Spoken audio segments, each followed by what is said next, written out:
প্রশাসনিক অসভ্যতা আমাদের সঙ্গে করেছিলেন। আমাদের প্রোটোকল অনুযায়ী আমাদের সিকিউরিটি দেওয়ার কথা, যারা সরকারি পদে আছেন ওরা প্রথমবারের পর সিকিউরিটি বন্ধ করে দেন।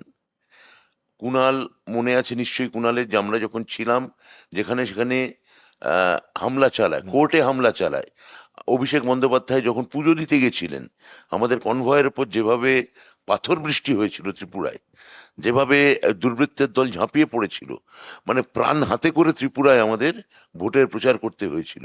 আর এখানে এসে ওই যে নাকি ওই যে ঘাট ধাক্কা খাওয়া প্রাক্তন মুখ্যমন্ত্রী, সে এখানে জিম করা মুখ্যমন্ত্রী, সে এখানে এসে বড় বড় ডায়লগ দিচ্ছে, জিম ট্রেনার। হ্যাঁ, সে যে দেখতে পাচ্ছি আমরা।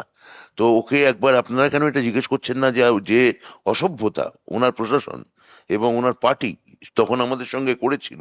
এখানে এসে তো দিব্যি ফুরফুরে হাওয়া খেয়ে সুন্দর বড় বড় কথা বলে বেড়াচ্ছিলেন। তো সেটা আমাদের বেলায় সে গণতন্ত্র কোথায় ছিল?